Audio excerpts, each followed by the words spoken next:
En août 2023, Coupe Filard vous avait proposé le premier épisode d'un nouveau format, le format témoignage, différent du contenu diffusé habituellement. À travers le récit de Denise Bousser, une ancienne de 90 ans, nous vous invitions à vous immerger dans l'histoire de l'ancienne capitale du duché de Lorraine. Cette fois, c'est Denise Fauvet, l'arrière-grand-tante d'Antoine Boucher, qui évoque ses souvenirs. Bien qu'elle vive à Lyon depuis plus de 8 décennies, cette dame de 95 ans se considère encore comme normande, puisqu'elle est née et a vécu ses premières années dans cette région. Au cours de l'entretien, Denise évoque donc l'évolution de Lyon, et plus particulièrement du 6e arrondissement qu'elle connaît si bien, depuis la fin des années 1930 jusqu'à notre ère contemporaine. Le parc de la Tête d'Or, la Presqu'île, le quartier de la Part-Dieu, mais aussi la Fête des Lumières, autant de repères pour les Lyonnais d'aujourd'hui que Denise a vu changer au cours du temps. Plus qu'une balade dans les rues de la capitale des Gaules, cet enregistrement relate la privation et les déplacements engendrés par la Seconde Guerre mondiale et que notre intervenante a bien connu. À l'instar du premier volet, ce témoignage se distingue parfois davantage par son authenticité que son acuité historique.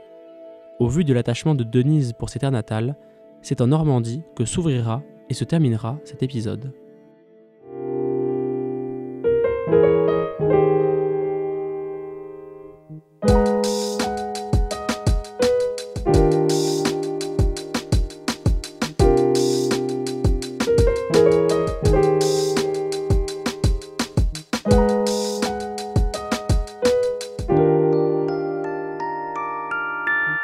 Est-ce que tu peux expliquer où est-ce que tu es né, où est-ce que tu as grandi Je peux encore, j'ai encore le souvenir. Je suis née le 7 juin 1928 à Ouistreham. Alors Ouistreham est une localité au bord de la mer de la Manche, en Normandie. Et alors à Ouistreham, tu as vécu combien de temps du coup ? 10 ans. 10 ans, les plus belles années de ma vie, je peux même dire, parce qu'on habitait dans une maison avec un jardin potager, des animaux, bien sûr aussi, et donc c'était agréable de faire du vélo dans la cour et dans le jardin. J'avais une sœur aînée de 2 ans, plus vieille que moi, et donc on avait tous nos jouets disponibles pour jouer à l'extérieur. C'est bien. Et l'été, naturellement, on n'habitait pas loin de la plage, donc on allait tous les jours à la mer. On se baignait, surtout quand la mer était à marée basse, parce qu'il y avait des petites mares, et on avait une belle plage pour faire les pâtés, pour jouer. Et tu as vécu jusqu'à quand ? Pourquoi après tu es partie de Normandie ? Alors, mon papa était architecte. Et malheureusement, à partir de 1936-38, je crois, si mes souvenirs sont bons, que le bâtiment n'a plus bien marché. Donc, il construisait énormément de villas, puisque les gens venaient en villégiature à Rivabella, c'était le lieu-dit, au bord de la mer, pas loin de la plage.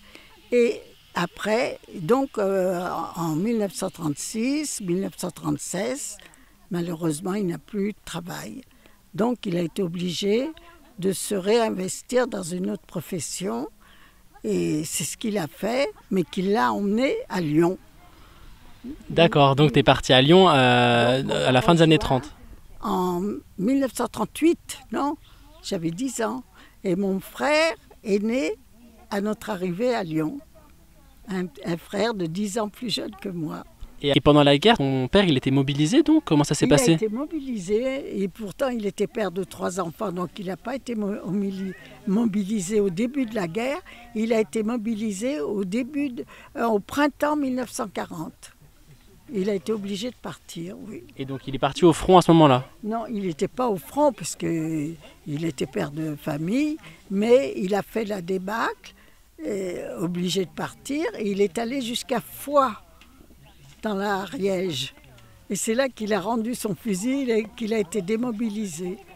Et ensuite, il est rentré jusqu'à... Vous habitiez donc à Bergerac ? Voilà, il nous a rejoints à Bergerac.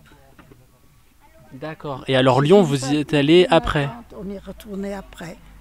Donc, puisque là où il travaillait, c'était Lyon. Et alors pourquoi Bergerac? Pourquoi vous étiez à Bergerac alors? Alors Bergerac, c'est assez compliqué. La sœur de mon père était mariée avec un monsieur qui était mon parrain en même temps et mon oncle par alliance et qui avait sa famille à Bergerac. Lui était de Bergerac, il avait 3 sœurs à Bergerac qui habitaient Bergerac et donc ma tante, sa femme, est partie parce que lui de son côté avait été mobilisé et elle s'est réfugiée à Bergerac où on l'a rejoint avec ma mère. D'accord, donc c'est comme ça que tout le monde s'est regroupé à Bergerac. Voilà, exactement. Quand ils ont été démobilisés tous les deux, ils nous ont rejoints à Bergerac.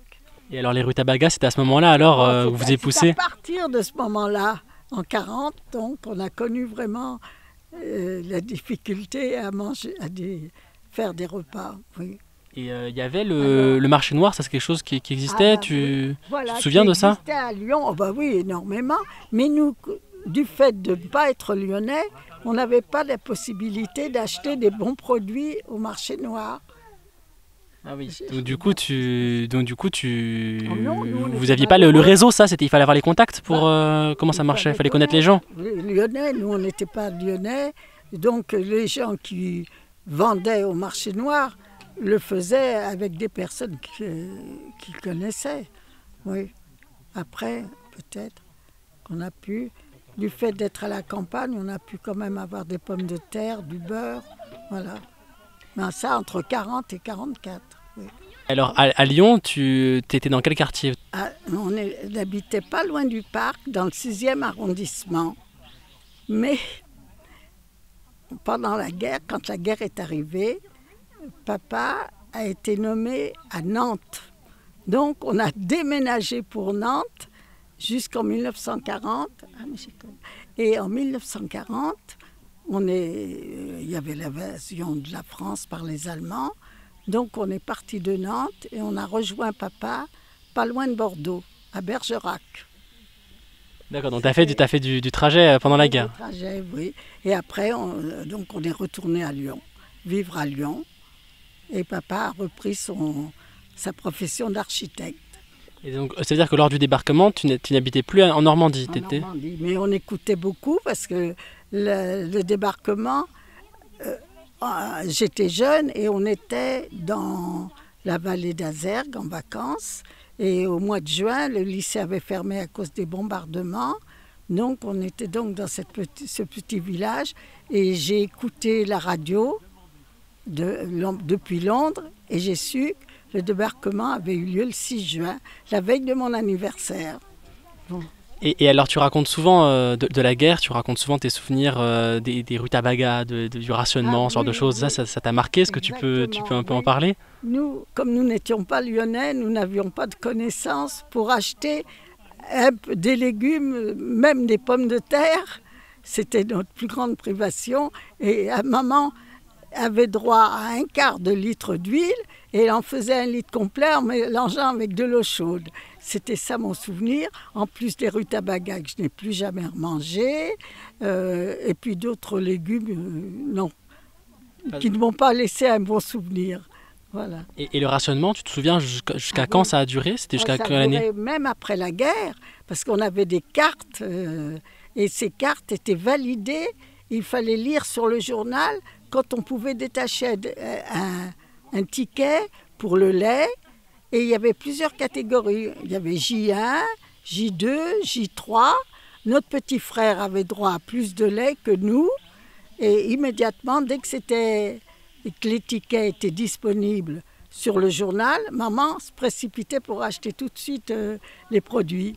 C'était dans le journal qu'on trouvait les tickets de rationnement? Ah non, on avait une carte. On avait une carte sur laquelle on détachait des bons pour pouvoir acheter le produit. Par exemple, nous, comme on était jeunes, on avait droit à plus de lait que mes parents et plus de beurre. Et mon frère encore plus. Donc maman pouvait se débrouiller de cette façon. Mais ça a duré au moins 2 ans après la guerre, après la fin de la guerre, après le 8 mai 1945. Oui. Ah oui. D'accord, oui. Longtemps. Et puis les ponts avaient été démolis par les Allemands avant leur départ de Lyon. Donc on traversait Lyon sur des passerelles. Pour aller dans la presqu'île, il fallait prendre des passerelles provisoires pour traverser et aller dans le centre de Lyon. Et je crois qu'il n'y a que 2 ponts qui avaient pas été détruits, non, c'est ça? Peut-être la passerelle du collège, et je ne sais pas quel autre pont. Mais je sais que le pont Morand, qui était au bout de l'avenue du cours Franklin Roosevelt, était démoli au centre. Donc, on commençait par le pont, mais après, c'était des passerelles. Et ça a duré longtemps, les ponts comme ça qui étaient... Oui. Je ne me souviens pas combien de temps, mais certainement plus d'une année. Oh oui, avant que ça soit reconstruit. Oui. Je suis retournée en Normandie depuis. J'ai revu la maison où je suis née. Et surtout, on a pu, avec ma fille, faire toutes les plages du débarquement, depuis Omaha Beach jusqu'à Honfleur même. Voilà. Et à Lyon, du coup, tu habitais où à Lyon? Tu as commencé à vivre où? À côté du parc, tu disais? Oui, dans le 6e. Je ne me souviens pas exactement l'adresse.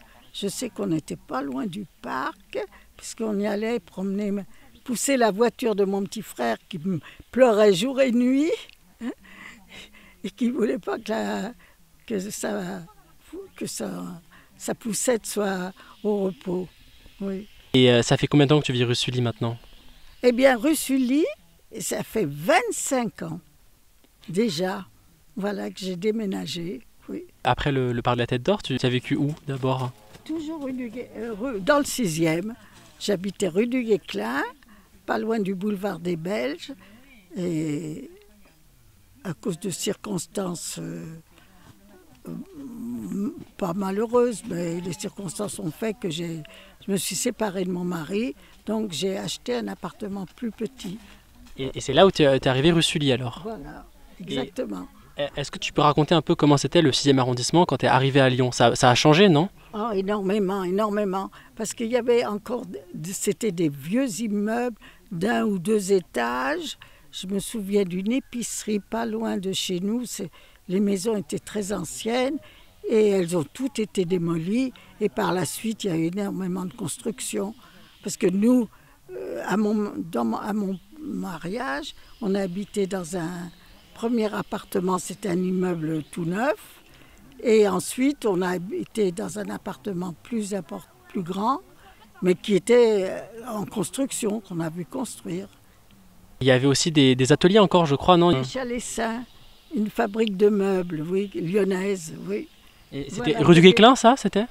Non, Chalessins se trouvait, je crois, si mes souvenirs sont bons, c'était de la rue du lieutenant-colonel Prévost à la rue Barème, oui, et pas loin du boulevard des Belges, à côté du musée Guimet. Ah oui, le musée Guimet, du coup, tu t'en souviens, ouvert, oui. tu le visitais, toi? Oui, bien sûr. Et j'ai même emmené mes petits-enfants aussi, voilà. Oui, ça fait bien 20 ans qu'il a fermé, je crois, maintenant. Je peux raconter comment c'était à l'intérieur? C'était un beau bâtiment, quand même, le musée Guimet. Oui, le musée Guimet. J'avais des animaux, des singes, qui étaient empaillés. Ça m'avait marqué. Et je pense à un gros animal dans l'entrée. Je ne sais pas si c'était un éléphant. Je ne sais pas quel animal, je ne m'en souviens plus. Oui, c'était comme le muséum d'histoire naturelle à Paris, en plus petit. Oui, moins important, oui. Et je ne savais même pas qu'il était fermé. Je ne savais pas que le musée Guimet n'existait plus. Si, il a fermé maintenant, il a fermé. Déjà quelque temps. Ben, j'ai dû emmener mes petits-enfants et j'y suis pas retournée. Je suis plus au courant de ce qui se passe à Lyon. Je suis plus au courant de ce qui se passe en Normandie qu'à Lyon. Et le parc de la Tête d'Or, comment c'était? À l'époque, les pelouses, on ne pouvait pas s'y reposer, non? On ne pouvait pas marcher? C'était défendu parce que je me souviens avoir été joué au ballon et naturellement, le ballon était souvent sur la pelouse et il y avait des gardes qui passaient et qui nous disaient « On va vous confisquer votre ballon si vous continuez à l'envoyer sur les pelouses ». Ça, je m'en souviens. Et tu te souviens, ça a mis du temps avant d'être autorisé, ça a été... Certainement. Après, j'y suis moins allée, puisque j'avais plus l'occasion. Quand mes filles ont été grandes, on n'allait plus, mais même quand elles étaient plus âgées, c'était défendu. Oui, ça doit faire une dizaine d'années que c'est permis de s'asseoir sur les pelouses. Ah oui. pense. Et il y avait déjà les animaux par contre, il y avait déjà le zoo. Ah oui, le zoo, bah oui, il y avait les girafes, il y avait les lions, les daims et les singes, oui, qui étaient vraiment dans des petites cages. Oui, c'était Ouais. même cruel, à mon avis. Oui, les éléphants, oui. Et des choses dont tu te souviens du quartier qui ont peut-être disparu depuis, des usines, des choses un peu marquantes, des grosses activités peut-être. Non, pas des gros. Ah non, c'est pas un quartier d'usine, le 6e. Mais par contre, il y avait énormément de commerçants. Des marchands de journaux, des épiceries, les docks lyonnais, des fromagers, des bouchers, oui, qui ont disparu. Le marchand de journaux, le boucher, les docks se trouvaient dans des immeubles, vieux immeubles qui ont été démolis et maintenant il n'y a plus de commerce. Tu avais des habitudes dans d'autres quartiers qui ont changé aussi Je sais pas, le Vieux Lyon par exemple, à une époque, je crois que c'était assez insalubre. Parce que tu y allais dans ce quartier-là, tu te Non, souviens? Jamais. J'y allais pas quand j'étais jeune. Non, on allait plus, on prenait un tramway qui se trouvait cours Franklin Roosevelt, là où il y a le métro actuellement, et le tramway nous menait dans la presqu'île, dans le centre de Lyon. Et Ils l'ont enlevé après ce tramway-là? Il a été supprimé? oui, puisqu'à sa place, le métro a été construit. Et- On a vécu avec des planches sur des planches, cours Vuitton et cours Franklin Roosevelt pendant plusieurs années. Oui, ça c'est Ah quelque bah, chose la qu'on m'a, me construction souviens, on du m'a déjà métro. raconté. Ah C'était oui. quelque chose, ouais, Oui, la oui. construction. Oui, oui, oh oui. Alors quand il pleuvait, c'était pas très agréable, hein, cours Vuitton.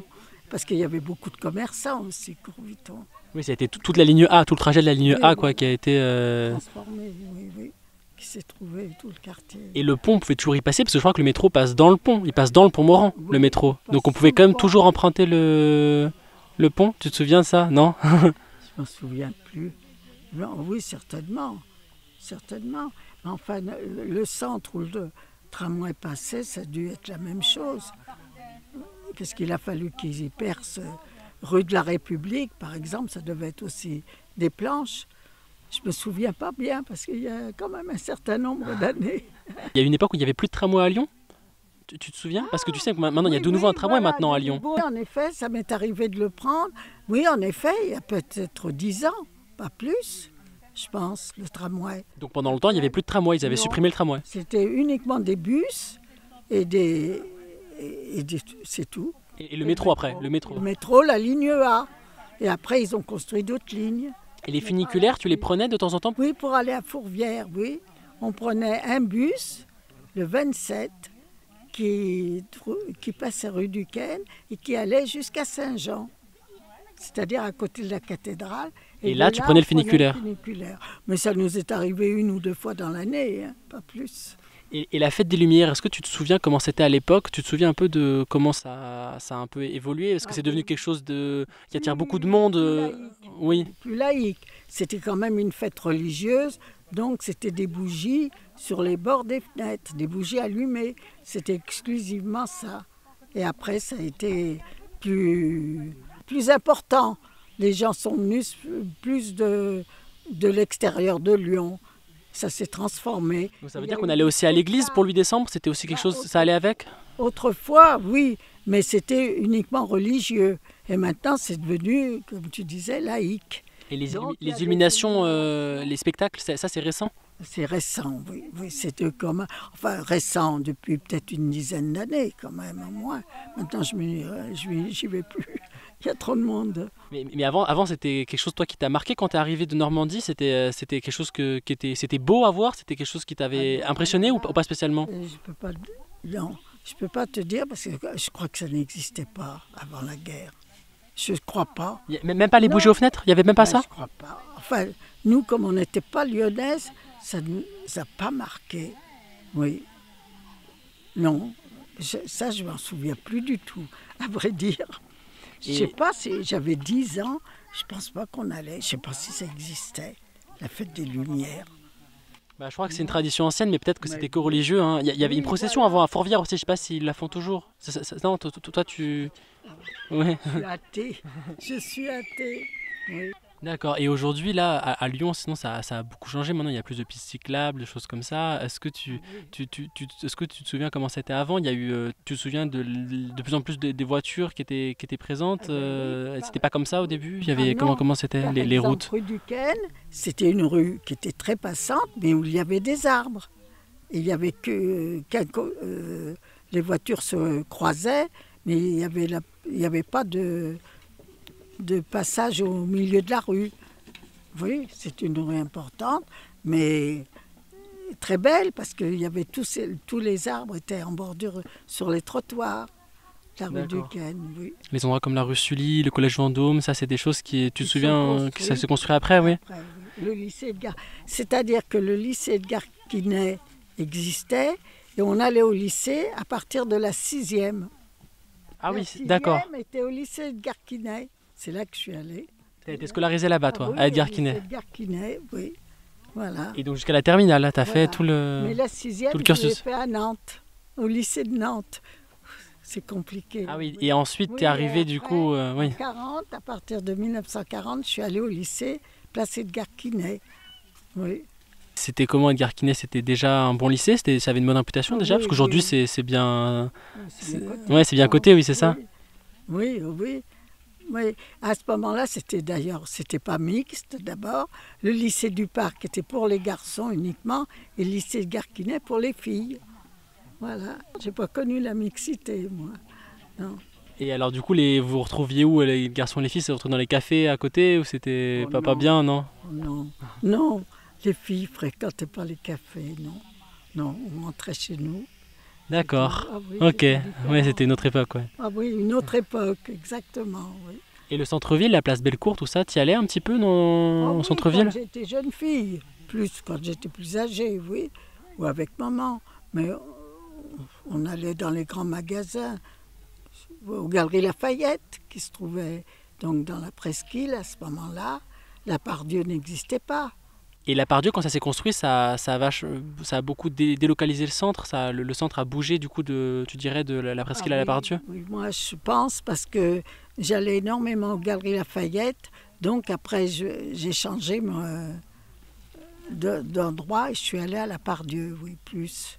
Il y avait aussi l'immeuble du Progrès, je crois, qui était à côté de la place Bellecour, non? C'est pas le Progrès qui était là? Le bel immeuble où il y a la Fnac maintenant. Ah bah Tu te souviens ce que oui, c'était, cet bah immeuble? il y est toujours le Progrès, non? Il y est plus. Le Progrès, il est pas à cet endroit-là. Maintenant, c'est une Fnac, là, c'est un magasin Fnac, là, oui. Ah, c'est vrai que c'était le Progrès, Ouais. t'as raison. Parce que Ah c'est oui. toujours c'est un bel immeuble avec toujours Oui, la façade oui, devant. oui, oui. Oui, on monte les marches, oui, c'est la Fnac maintenant, oui. Oui, c'est vrai. En effet, c'est là que j'ai acheté ma télévision. Ah oui, et le lieu aussi, puisque maintenant c'est le nouveau centre commercial. Enfin, commercial, si on peut dire. Oui, oui, c'est Ouais, c'est plutôt plutôt de le luxe, ouais, large, mais oui, plutôt, oui. Oui. Et c'était l'hôpital avant, l'hôtel Dieu. Oui, oui, oui.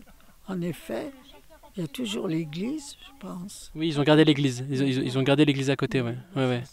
C'est un changement qui a lieu récemment. Hein. La place des terreaux, ça a été aussi beaucoup refait, non? Avant, il n'y avait pas les petites fontaines au sol avec Ah non, la statue non, aussi. La statue, elle a été déplacée, Oui, je crois. déplacée, elle était au centre, oui, avec les chevaux. Oui, elle était au centre de la place. Mais enfin, oui, il y a eu des modifications, mais pas tellement. L'opéra, ça n'a pas changé. Sauf que maintenant, la rue de la République est piétonne, ce qui n'existait pas à ce moment-là.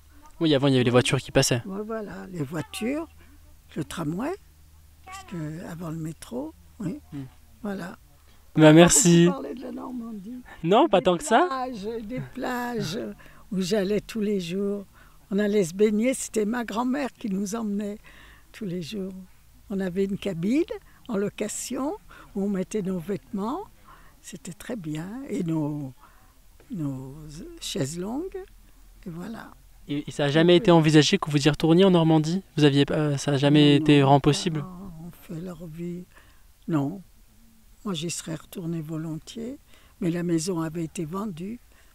Et bien sûr, on n'a plus l'occasion, à part pour voir les plages du débarquement et revisiter Eva Bella. Et Parce que- t'as des amis qui sont encore restés là-bas avec qui t'avais essayé de garder contact ou pas bien? Non, j'avais 10 ans quand je suis partie, oui. Et puis, à mon école, c'était plutôt des enfants paysans qui étaient. Sinon, aux alentours de ma maison, les propriétaires n'habitaient pas toute l'année. C'était des magasins, des maisons de vacances, essentiellement. Voilà. Oui, papa avait des connaissances, puisque étant architecte, il s'était lié avec des propriétaires des maisons qu'il avait construites. Mais nous, personnellement, non. Non.